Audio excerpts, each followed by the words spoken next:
Chances of rain are going up this afternoon. It's going to kind of depend on where they bubble up and where you are. If you get some, I think tomorrow's rain chance is a little bit stronger for us, and we can certainly use it. It's been kind of a dry snap, even after a very wet summer. But nonetheless, the heat's still hanging in there, the humidity's there, and we're still trying to get out of August. Let's review two things from yesterday, and then we'll get into one of the bigger stories today.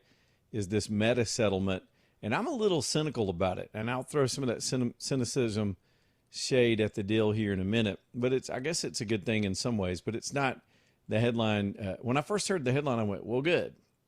And then I read the deal and I went, that's not going to change anything. I'll get into that in a minute. First up, of course, still tributes coming in for Dolly Parton from all over the world. I was really impressed this morning.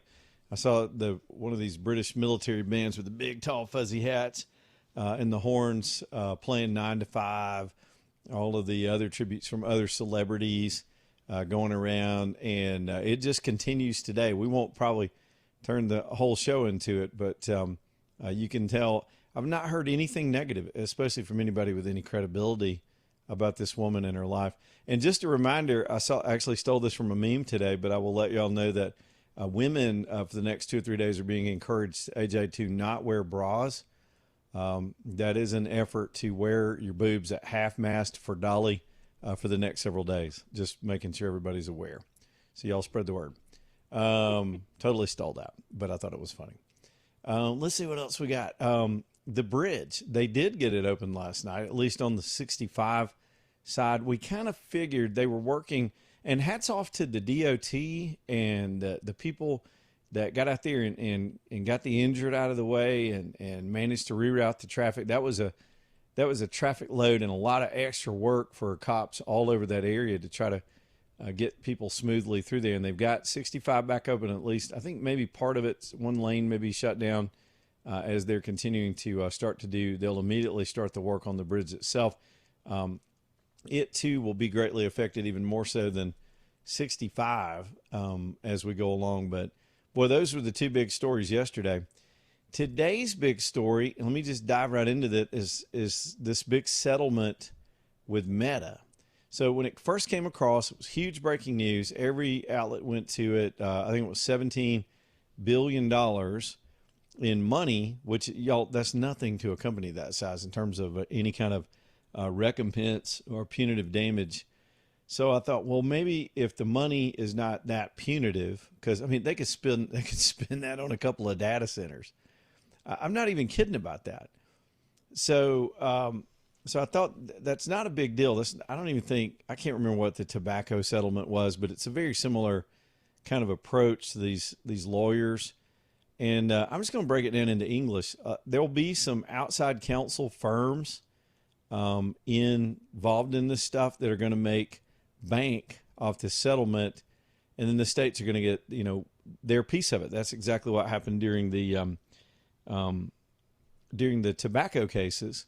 Some of the trial lawyers made off like bandits during that thing, so the states get the money, not the people that are harmed. Alabama, according to the Attorney General Steve Marshall, is due for. He's got a very exact amount and a release that he put out today of $117,345,409. I suppose they had some kind of formula involved in this, depending on the state's populations and maybe the population of kids that are accessing it. Don't know the details of it.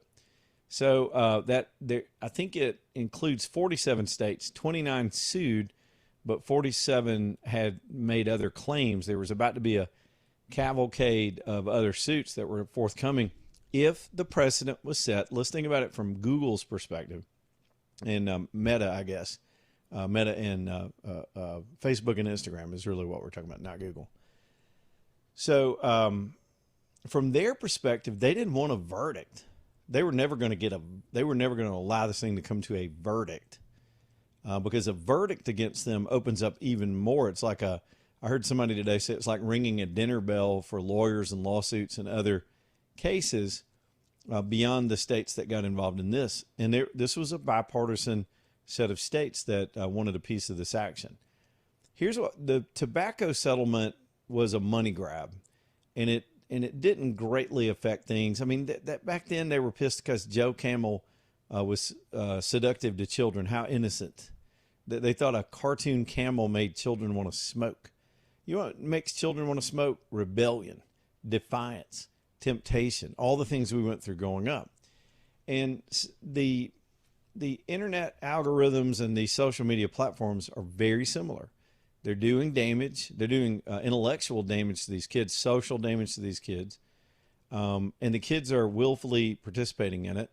But there's a weak link here that I think is a big part of the problem.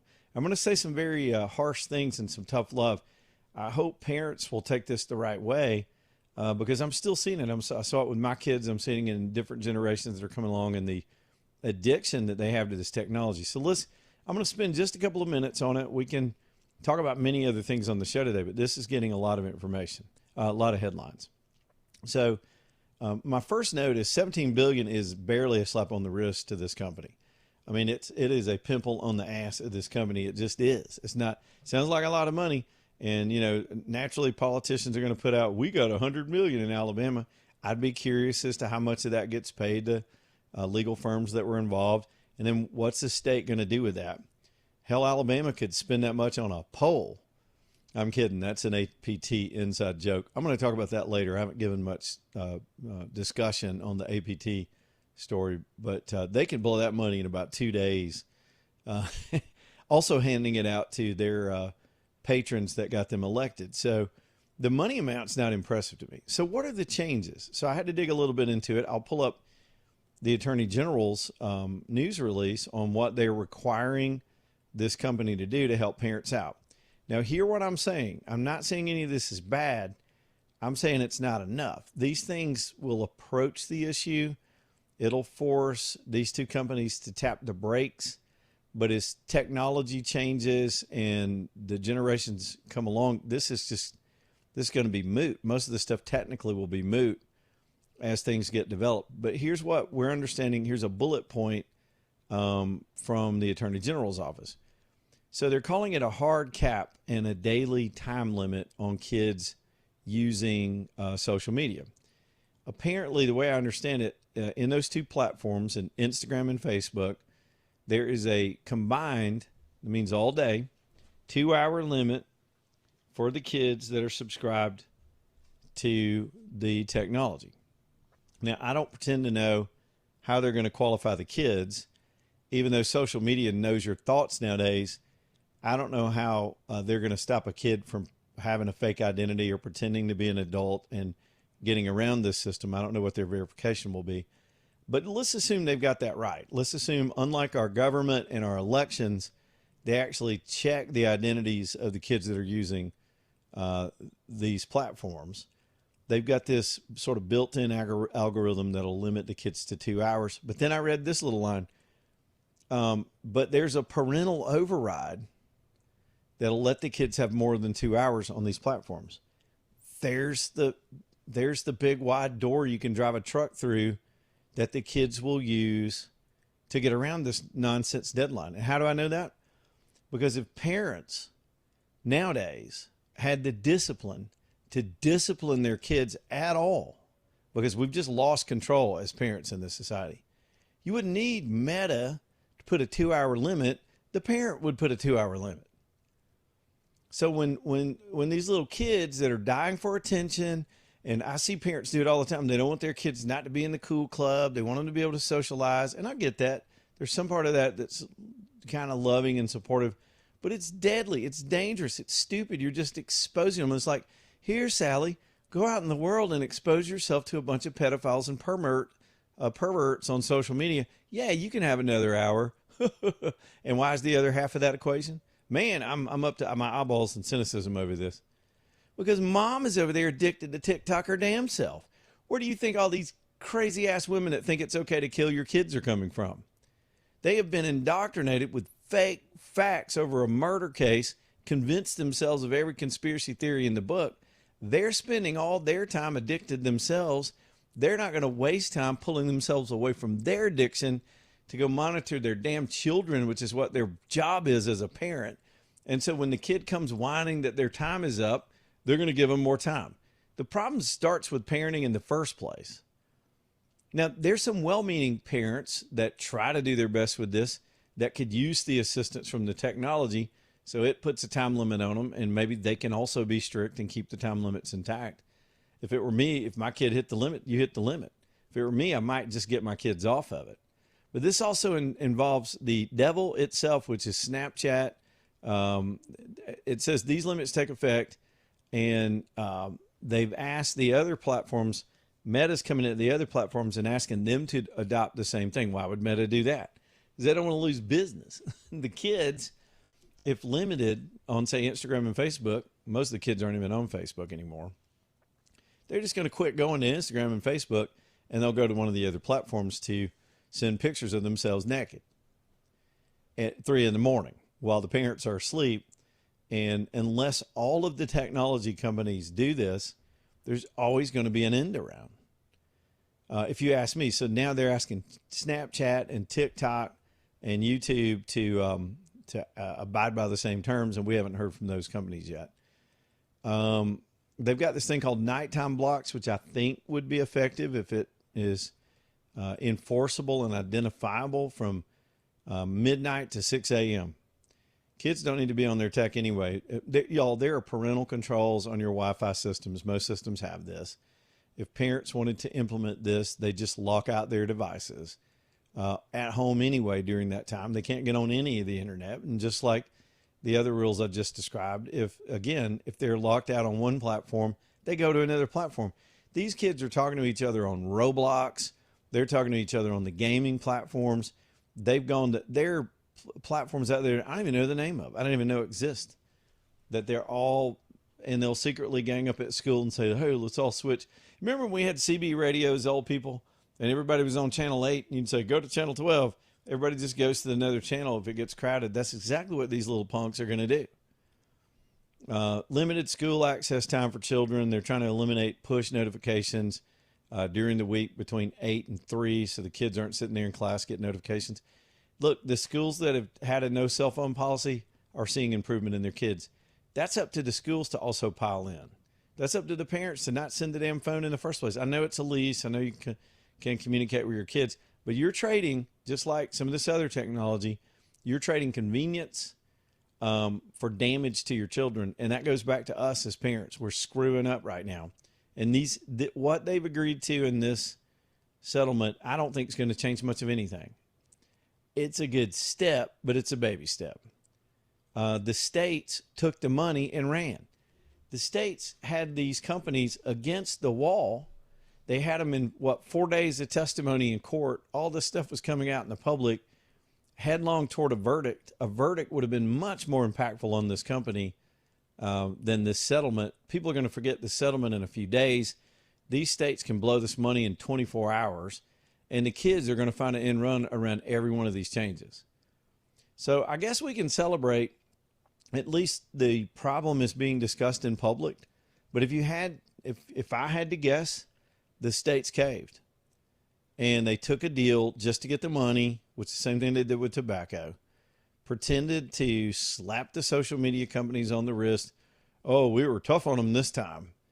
And we're going to go back to the same world we had tomorrow. Kids are crafty. Kids are sneaky. This is not going to affect them at all. Now, I'm not saying you got to have laws or censorship. I really don't know the answer, but I know what's not the answer. And the more I read through this, the more I'm just going, all right, whatever. Here's another one. Stronger and more user-friendly parental controls. Anybody spot the weakness in that argument? Anybody? Does anybody listening? Anybody spot the weakness in that argument? You know what it is? The parental part. Parents aren't going to use those controls. They're not raising their damn kids right now anyway. They're letting TikTok raise their kids. They're just not. And not everybody. I'm not talking about everybody, but aggregately, and the list is growing. You damn sure don't have, some communities don't parent at all. Their kids are out just shooting each other every weekend. Other parents are checked out on their own addictions and their own obsessions over having, buying things with money they don't have to impress people they don't know, with stuff they don't need. You got that group of people. You got the conspiracy nuts. Again, they're these sad, lonely ass housewives and liberal women sitting around coming up with conspiracy theories in a murder, one of the more heinous murder cases we've seen in years. The very fact that that exists tells you how bad social media is for all of us. For all of us. Today alone, I went to the grocery store, had a couple errands to run, and then I ran to a hardware store. Quick errand, a couple hours before the show, and I'm in a hurry. And as I was pulling into the parking lot, there were two cars about to back into each other. One was coming out of one side, one was coming out of the other. I was waiting for one of them to move. They just both kept coming. And then I hit my horn to stop both of them. They both stopped. So I looked, and both of these people in the cars, older people, were literally looking at their phones and trying to back out at the same time. At the same time, I got out of the car, and a lady that was also in the parking lot, she goes, "Don't they have backup cameras?" I was like, "Yeah, but they also have cell phones." I found it amusing. I'm glad they didn't hit each other. I walked into the grocery store, and my first thought was, sometimes I wish I could just live in a whole town where nobody had these things. I mean, I would like to go back to 1987 and nobody had any of this technology. We were just humans again. Then I go into the grocery store, and three different people. This was today, 2 hours ago, before this radio show started. The radio doesn't actually shard. That was just me being inarticulate. Three different people almost hit me with their buggies because literally they're pushing a buggy through this grocery store with one hand and looking at their phone with the other. Maybe it's their grocery list. I don't think so. The addiction is way beyond the kids. And if we're going to fix the kids, we got to fix ourselves. That's just a fact. Go watch that Spencer Pratt video that I posted on X, and you'll see what I mean. He nailed it. That's the problem. We're having that problem all over society. Our moral code is changing because of this stuff, because it feeds stupidity. There was a comedian a while back, and I quoted him on the show. It was like, things were better before all the stupid people could get together and have conferences on social media. If you were a dumbass walking around in society, you got checked all the time. Somebody in your family or your neighbor or somebody in your life would pretty much call you out as a dumbass, and you just thought you were all along in your dumbassery. And now you can find friends online to validate every stupid thing you want to put out there. And that is growing exponentially in this country. So yeah, let the states take their money, let them pay off their trial lawyer buddies, let everybody celebrate the win. But when it comes to the kids, I'm dubious. I don't think this is going to do anything. Back here in just a minute, Leland Live.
All right, y'all. Danny Knowles with the Knowles Group. Next up here on the show, first up here on the show today is one of our great long-term sponsors, lifelong friend of mine. I just know Danny since we were kids, and I'm telling you, I've watched his career. I've admired his success. Never even understood how he does it.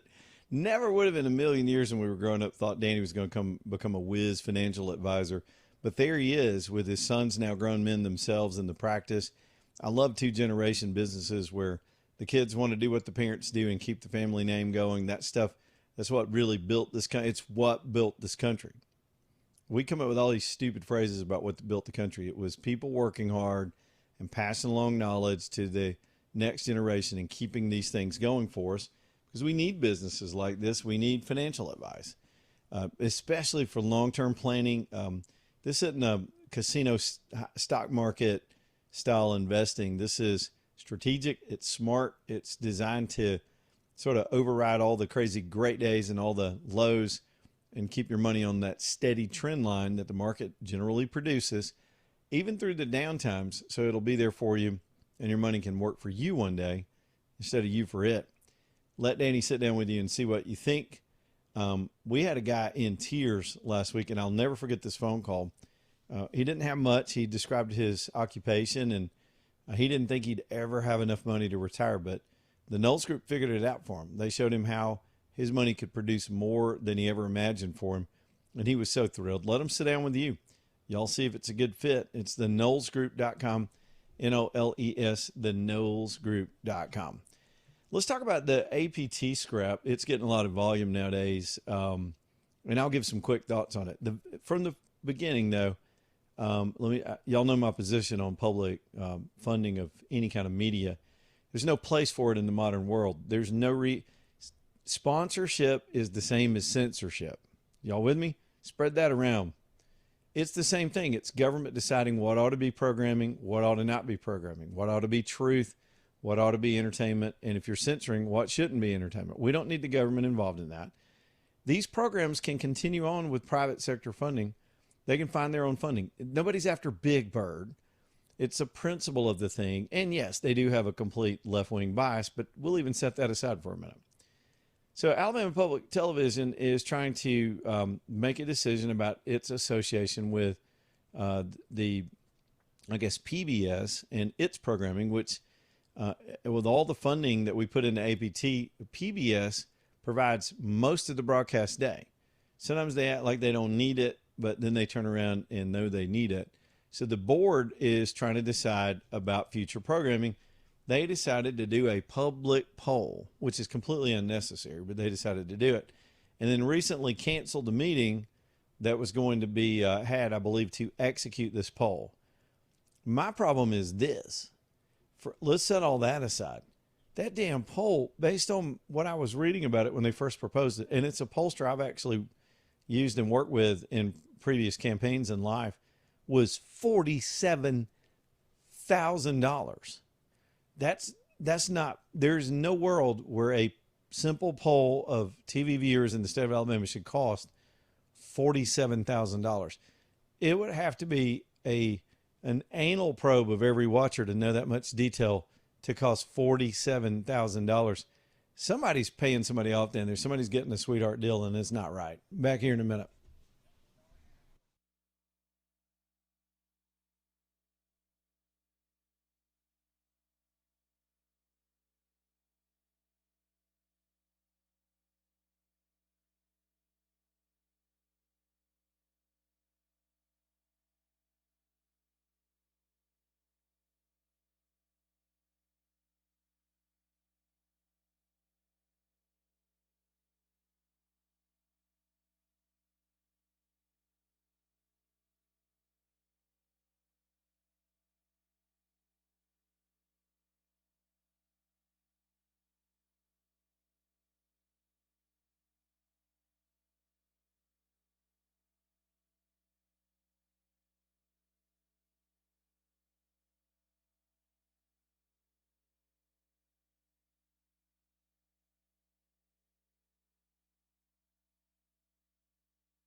Man, it's hard to believe we're already almost 30 minutes into the show, and I'm just getting cranked up. Y'all can bring it too. We'll go ahead and get some phone calls in here. We've got some other side stuff to dig into as well today. Let me tell you all about Mike Miller and ProLift Garage Doors. It's a wonderful company. I was so glad that he wanted to join us here on the Leland Live Show, because I know so many people that have had issues with this. I've had I think I've had every kind of garage door issue you can have. I've had blown motors. I've tried to do new installs. That can be a booger. Chains break, springs break, doors get hit, stuff happens. These things move. They're part of our life. They're part of the security of your home. And Mike can handle anything that comes up. Now, some of you just may have an old squeaky, janky door that sounds like an earthquake every time somebody opens it. And you just like a smoother, quieter, smart functioning door. And by that, I mean the technology nowadays that allows people to just look at your phone and know if your door is open or closed. That can be a big deal if you're traveling or just racing out of the house and you don't know what you forgot to do or didn't forget to do. You know, a lot of folks will leave sort of the interior door in their garage unlocked and count on the door closing to secure the house. And if that doesn't work, things get weird. So there's all that. It's ProLift Garage Doors. ProLift Garage Doors. Y'all can reach out to them at proliftdoors.com. Commercial work, overhead doors, all of these things that are part of the equation. If I've got a 14-foot overhead roll-up door on the barn where I keep all the big heavy stuff, and that thing is it's everything. I remember when I first built it, somebody said, "You gonna put a chain, like a manual chain, or you gonna put a door opener?" I'm so glad I went with it, spent the money and did the opener. The convenience of it and the security of it's everything. So you can trust Mike. He's been at it for years. Great reviews all over the internet. People love his service. And if you do wind up in a jam, get Mike over there. Keep this number or keep this website handy so you'll know where to get them. Remember the name. And right now you may be good to go, but it's bad when you're in an emergency. ProLiftDoors.com, ProLiftDoors.com. All right, I think I'm going to start. Let me shift around a little bit and get off some of the local stuff. We did a lot of Alabama-oriented stuff in the first segment. One of the other things today, and I just got to pivot to this, is this incredible flooding in Nepal. Man, it's I've never seen anything like it in my whole life. Now, I've covered a lot of damage. And by the way, we've got this potential Hurricane Dolly out there in the Atlantic. Some of the computer models are coming into alignment that it's kind of on a track generally toward southern Florida, and we don't know where it goes from there. It could be what we call a fish storm, where it stays in the Atlantic and makes that big turn. If it doesn't, you know, we always have to watch anything that gets into the Gulf of Mexico. So we'll be watching that. I'm sure we'll be tracking that more and more through the days, as we've not had a bad hurricane season at all, but we are in this El Nino cycle, and I don't really know how that affects hurricanes, and we'll be in that probably through next year, through next spring.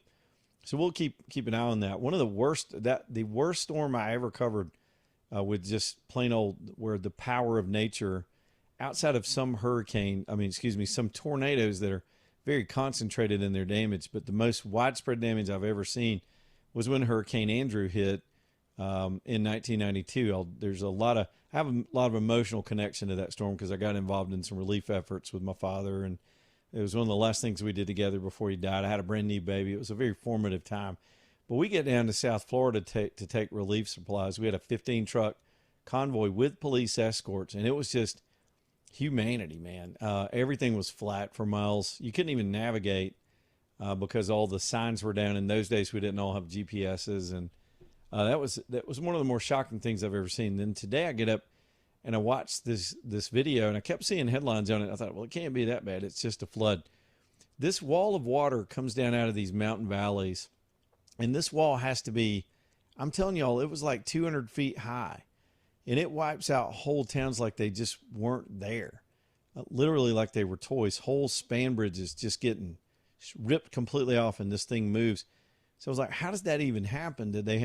How would suddenly you have that violent rain that would just suddenly happen like that? Flash floods are one of the biggest killers in the country, in the world. And so apparently up in Nepal, as you know, they've got the giant mountains there. Mount Everest is nearby, and some of the other big climbing mountains, a lot of snow capped during the year. Well, they had a massive earthquake. and the earthquake caused a massive, I guess, a landslide of snow and ice, and then that, of course, melted, and you just had this sudden surge that turned into a sudden surge of water that got in those mountain crevices way above the villages that it hit, and just suddenly turned into one of the most devastating things you'd ever see.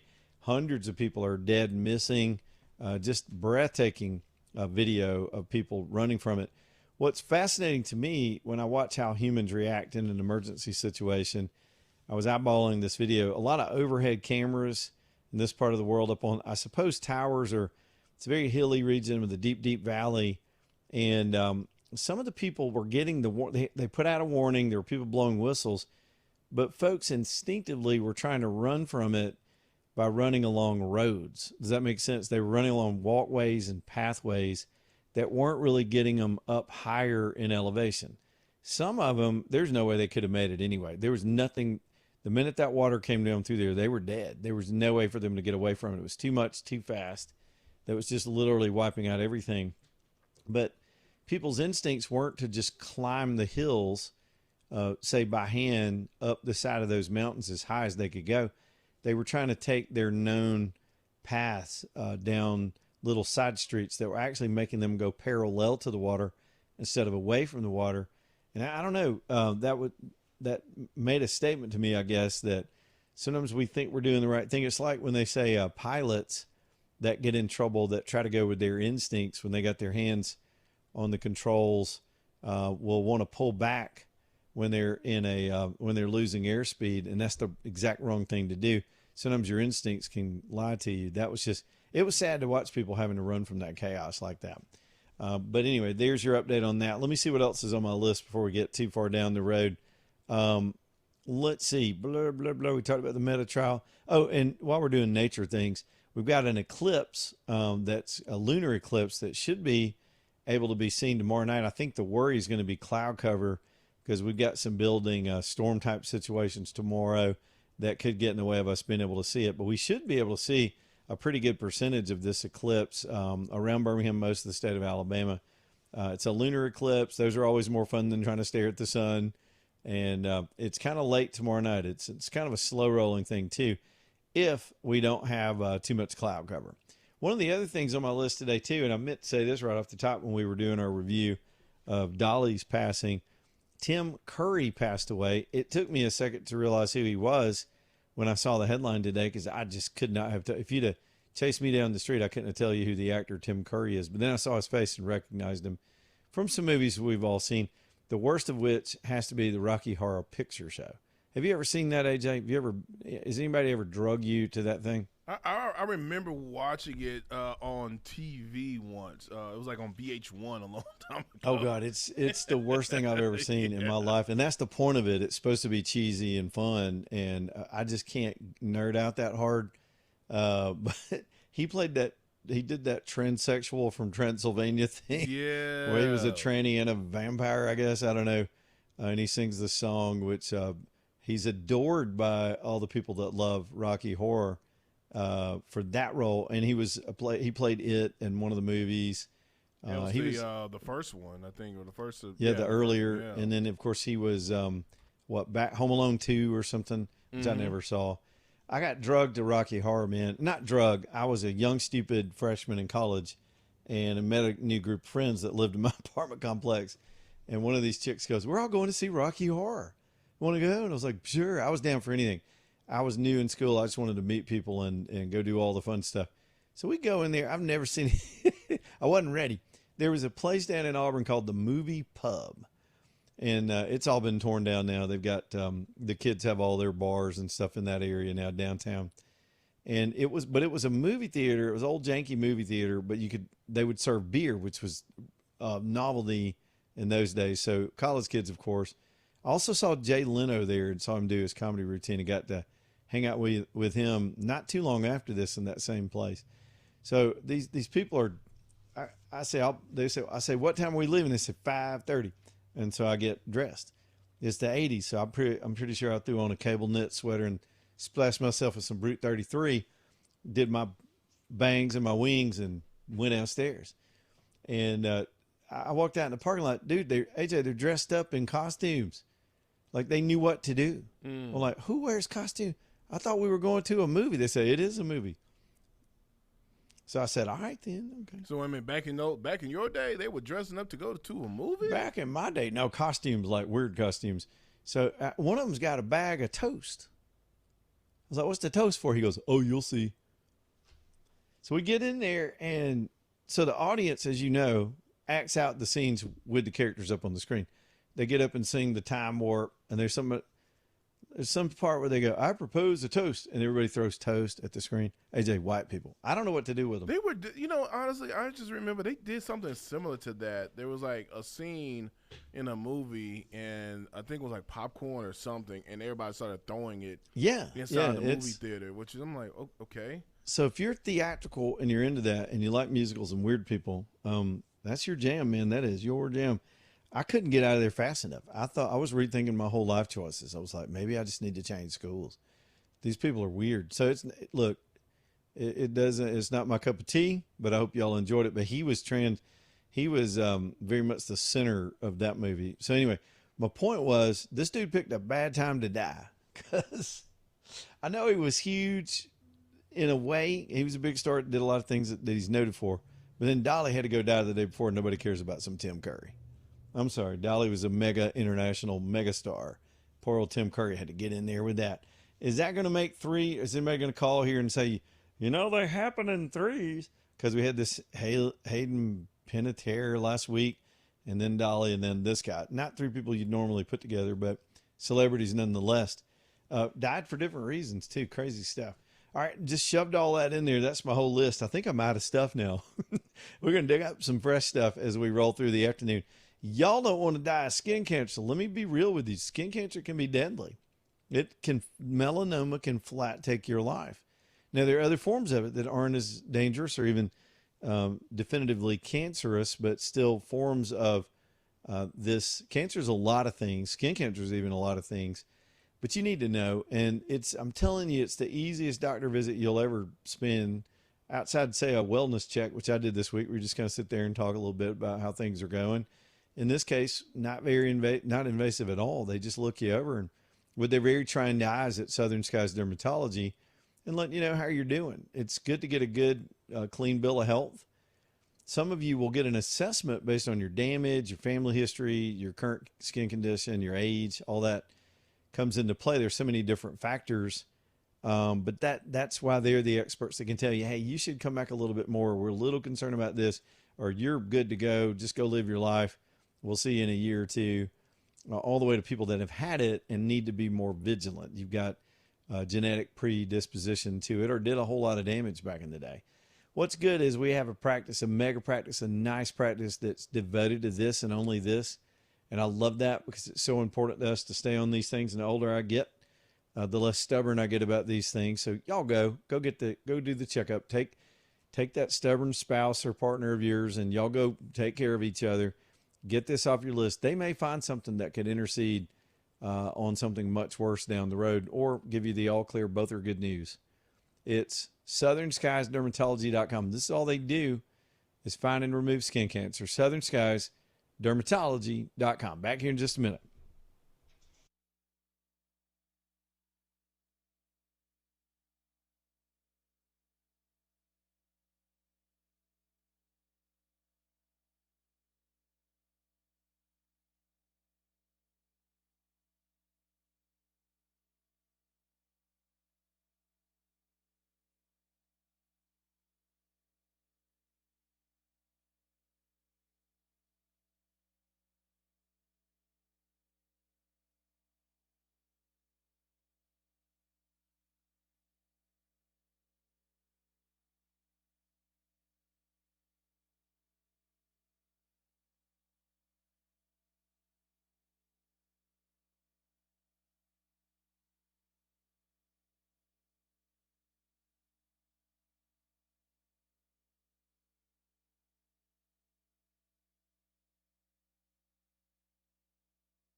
It's 2:51. Leland Live, Talk 99.5. All that weather talk reminds me that we've got some more hot weather, but it is not too early. I don't think it's too early for y'all to go ahead and get your fall tune-ups done, and that's just something we emphasize every single year. When you're starting up the heater, that's a heat source, especially with gas. You want to make sure it's not all dusty and gunky in there, and even with the heating elements on your electric system, on your heat pumps, all that needs to be working right. We had a call one time. This guy ran a church, and we were talking about our power bills. He got some astronomical power bill and couldn't figure it out. What had happened was one of the heat strips on his unit at the church had burned out, and they didn't know it because they had not done the maintenance, and it just sent their power bill through the roof because that thing was trying to keep up in some very cold weather. That's the point of proper maintenance, is to head those things off. That can cost you money down the road. Let Douglas Cooling and Heating come out and do that for you. Been around a long time, and they're making the service calls right now to get ahead of the cooler weather.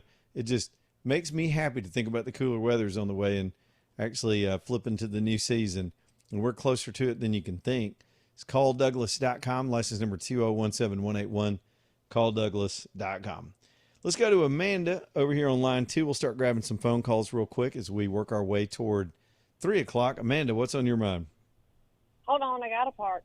Okay, I get you. I'm going to make it quick because I know how your show works. But I hear you all the time talking about taking care of your health and getting your skin checked and all this stuff. Yeah. But I had an experience today that I think everybody should know about. I have United Healthcare Insurance, and I thought they were calling to, collect a bill. But no. They had a nurse call me, then I had an health advocate call me, and they have checked in with me twice a week ever since. So anyway, they have been great and helped me with my appointments and what I need to do and who I need to. They help you find who's in your network. Anyway, I think people need to call their health insurance companies and just, sometimes you lose track of what you got. Well, that's good advice. It's a tough business. I didn't even know I had these benefits. Yeah. Is it through your employer? It's free. Oh, no, this is, sorry, I hate to say it, but it's Obamacare. Well, I understand. It's okay. I mean, everybody got shoved into some kind of plan. Our company switched to that company, and I wasn't sure how we were going to like it. So far, I can't complain, but I do one of the things we do, and it's why we did it yesterday, got a, the annual checkups to make sure your health, they're holding costs down by doing the preventive maintenance and the checkups. So, if anything's on the horizon, and it was good to do that. And I got a clean bill of health. AJ, I'm as young as a 30-year-old, man. My vitals are good right now. So I hope it stays that way, but it's good to know that. Also, I want people to know that, if you go through, for my insurance, if I go through and check these boxes, I saw this doctor, I did this follow-up. So, they're about to pay me $200 just for going to the doctor. As an incentive to stay on top of your health? Yeah. Yeah, that's interesting. Call me to remind me now. Take them up on it. There's nothing wrong with that. I'm about to. Yes, sir. But I think other people just need to take a minute. Like you said, either check into your skin, go see your doctor, but don't let your health care people run all over you. Because, I've been to pharmacies and places and doctors where they're like, yeah, we'll take your insurance, but they won't tell you that you're out of network. Yeah, you got to investigate that stuff, and it's so complicated when you start getting the bills. We've talked about that a lot. The bills are, I can't imagine how some of our senior citizens can sort it out. I think I paid one, then another one comes in, and I don't know, is that me or the insurance? Are they billing both of us? I think it's just if we could streamline all of that so people aren't so confused, there'd be more transparency in the system. I just want people to know that they should contact their insurance company and be like, do you have an advocate? Yeah. And my little advocate has been amazing. And I have learned so much But yeah, you always talk about taking care of your health. So I just wanted to give you a thank you for shout-out. saying that. And Good I stuff, listen to Amanda. your show all the time. Well, thank you. That's very kind. My dad and I do all the time. Tell Dad I said hey. I know how this works, and you gotta cut me short, and that's okay. That's all right. I gave you a lot of time, Amanda. Thank you for the call. That's good stuff. Yeah, it's a good reminder. Take advantage of all these things that they offer to sort of box you in to stay ahead of it. And I'm telling you, as you know, we've got Project Lean Nation on the show now, and Mandu, and with the healthcare advice with our wonderful healthcare physicians. Look, I was one of those guys. I was like a lot of guys my age, just too good to go to the doctor. Not, bulletproof. Nothing's going to hurt.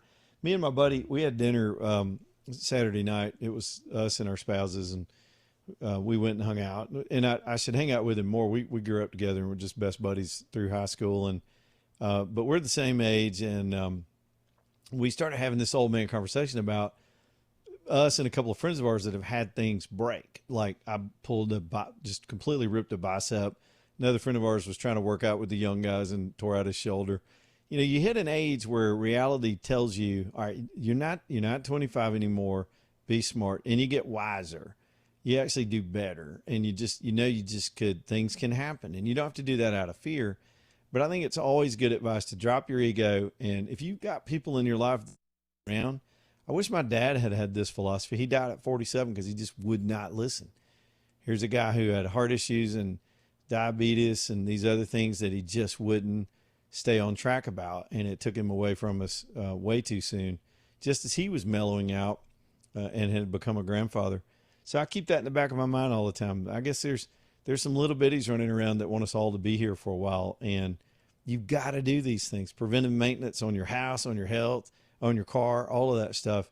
It's just a good way to live, and it's money well spent. It's pound, what is it, penny wise and pound foolish? It's the opposite of that. It's pound wise and penny foolish. I don't know what the hell I'm saying right now. I do know Crocker Moving Services can get you moved. These guys are wonderful. Eric Crocker he is a solid, squared away guy, and his whole company reflects his personality of just do it right, no nonsense, get it done. I just think the world of him. The feedback on that company the last 7 years has been amazing. Let them move you. Let them take all the stress and the risk of breaking your stuff instead of you and your buddies. It's CrockerMovingServices.com.